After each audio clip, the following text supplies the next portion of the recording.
Welcome to part 2 of Rise of Lyric. Where's the cliff, eh? I'm sorry, everyone ever has made that joke, but I thought I had to. I guess this is going to end it on a bit of a cliffhanger. Oh yeah. Oh no, it'll never do that. No, but... This game's not clever enough to do that.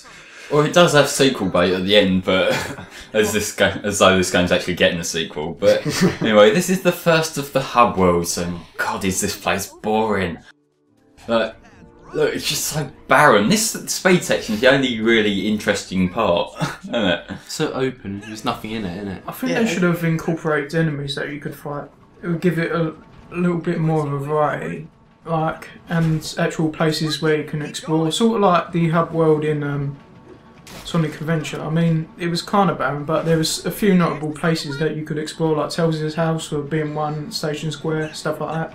I like Sonic Adventure 1's hub world. Yeah, I know, it's cool, isn't it?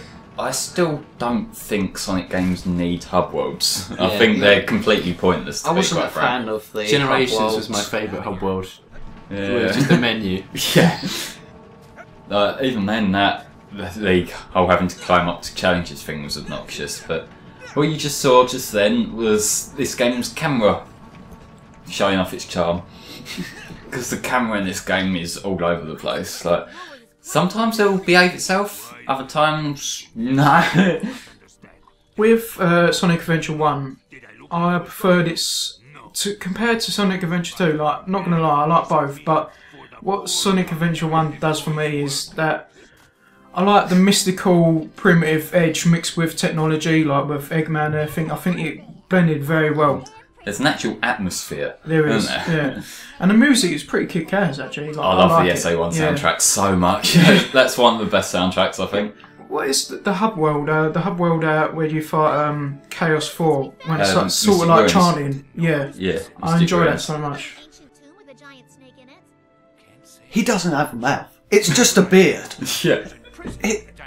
You look and it's just a deep black area. There's nothing in it. It's just an endless void. Destroying all life in the world. He's the last surviving member of a long-lost civilization called the Ancients. Now, I'm going to have to call ball on this. Yeah. This civilization called themselves the Ancients. I'm sorry, but what kind of... Yeah, they're highly advanced. Well, Yeah. they knew they were going to go out of date at some point. It's like, well, there's the most contest of having the most ironic name. Like, they've won that. They've won the contest for the most ironic name. And it's the Ancient. Yeah. Well, I don't know, there is the PAL region. Yeah. There's that. Anyway, let's not talk about it. It's ancient history. Yeah. I like that animation. With Quincy the robot. Yeah, he's the most lifeless. Well, the only thing that's full of life in this. Yeah, there is one thing which kind of... It feels like they're building his character up to nothing, but I'll get more into that in a later level. Yeah, it kind of means nothing. There must be a crystal nearby. It's like everything about him, they just sort of drop on you within a millisecond. Yeah, because we know he was sort of related to Lyric in some way in the past, wasn't he? But Due to the way he's built. yeah. Out of the four, I know this is going to be hard to say and compare, but would you say Knuckles is the most noticeable to you, like, that stands out as a character? Well, in terms of the redesigns? In terms of personality? I'm not really sure. I've always He liked just Knuckles. stands out due to his appearance now. It's actually one thing with the way they're handling Knuckles' character, because I know I've mentioned in the previous games that I kind of weren't a fan of how they were changing Knuckles from being a bit gullible to just kind of thick. But now they've gone, like, they've made him full idiot. Yeah. It kind of works. They made him go full retard. Yeah, pretty much. But that you never go. Yeah. You never go Knuckles full does. retard. No, Knuckles does. Puts on reading glasses. Oh, I can't read. A machine that will allow you to look at the world and find objects and things that can't be seen with the naked eye. I don't like making Knuckles really stupid. I don't know what. I think the reason why that didn't sit too well for a certain period was that, like, it was like an awkward transitional phase. Cause like we knew Knuckles' character from like the adventure games where he's like the Guardian or the Master Emerald. And, Capable. Yeah, well, not necessarily capable, but like just socially removed to a degree, isn't it? It's like he kind of weren't on the same wavelength as everyone else. Whereas now it's just like he's a complete idiot. I love how this game complements itself.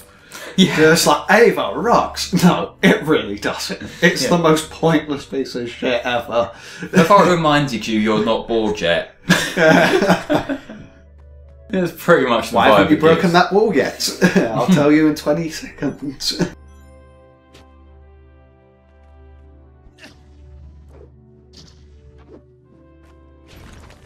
You'll never have to use the Ava again after this.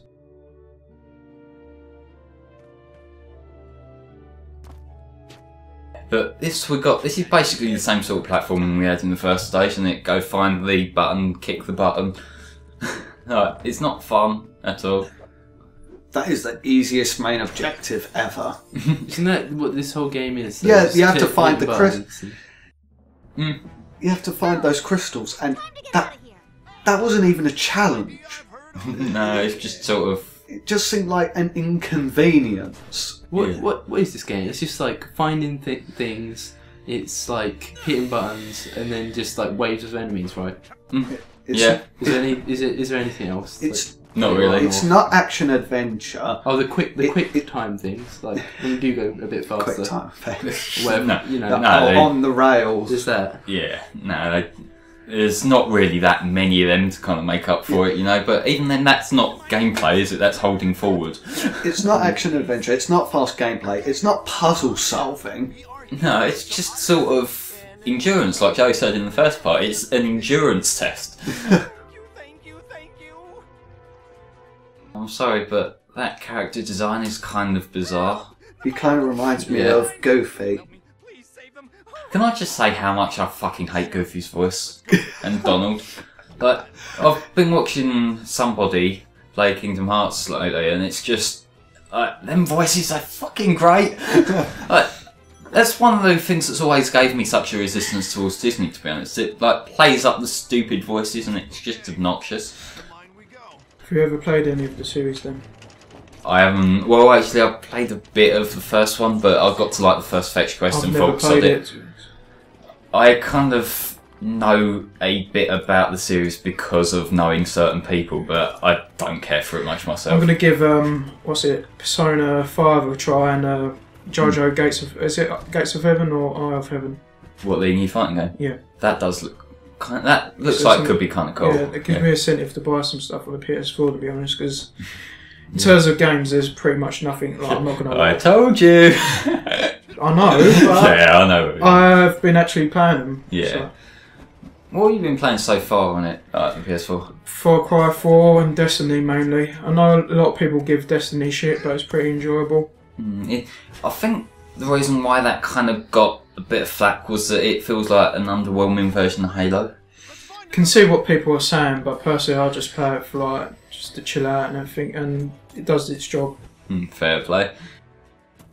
But anyway, this section here, what we've got to do is we've got to like free some of the miners that are trapped behind like very small rocks that they could probably walk around themselves. But this I did actually get a bit lost in for a while, and don't worry, I did cut that down. That there, I'm sure we could find a way around there. Of course he could. It's a 2D section. Yeah, like, how does that work when there's like these 2D planes and that? And like, it feels like they're always going the hard way rather than just going around the obstacle. Oh no, I'm trapped. Walk around it. What am I going to do? Walk around it. Yeah. But that sounds effort. I want the hero to do the work for me. Oh my god, are your legs broken? Because they fucking can be. Yeah. Anyway, Amy's gimmick is she has the triple jump, which is actually pretty useful in some places, like just as a like saviour rescue thing. But it doesn't really make the platform any more interesting. But it's the most interesting, or as you said, the least shit. Yeah. God. I'm sorry I had to do that. But that is making a point of how pathetic that first title card was, because that fuck with me, game. I fuck with you. Yeah, that was like a stock setting in Premiere. Like, that's how little effort they put into this game's presentation.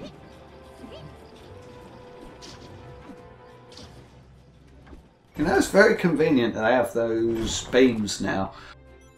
Yeah, wherever you go in this universe, there's something you can fix with the inner beam. Yeah. Amy, here comes a fight. Where did they come from? Christ, Why are they Sega's there? arse. Yeah, Yeah, in this section, all you have to do is chuck them off the edge. I'm gonna Oh wait, fight 'em. there's no edge in this. No. Oh wait, there is. There is, but it's like because there's such a small kind of bottomless pit there, you might as well just punch them. And these pretty much the same enemies that you fight all the time. Yeah. That would bore me to death. The best choice in the battles is Enna beams or Sonic's spin dash. Why can't they just use a bit of creativity on this? Why can't they do like flying enemies, enemies that go underneath the ground, enemies that are invisible? Like, why can't they use different aspects? That would really make it more tedious, if anything. Well, no, Well, no, if they because was, it would be more interesting to like fight against them. I would rather just not have the combat gameplay at all because it's fucking boring inherently. Well, that's fair enough. I'm just saying, if you're Yeah. going to have enemies, Yeah, if at you're least gonna- try and have variety. If you're gonna do it right. Yeah, I know what you mean, but like, These mean fuck all. yeah. Aren't we glad we're gonna get this reward, then forget about it completely by the next area? Yeah, I'm just showing off, but none of them are worth your time, really. I did one upgrade because I thought, fuck it. But you don't even have to do it. No. It doesn't affect the gameplay. It doesn't make it easier. We just sort of waste your time a bit. I think it's funny because out of like the four of us, I'm the one that's doing the most ranting, and I ain't even played this game. Well, not properly. The fact that a lot of this game's problems are just sticking out at you through footage, that says a lot, really. But anyway, we'll see you next part.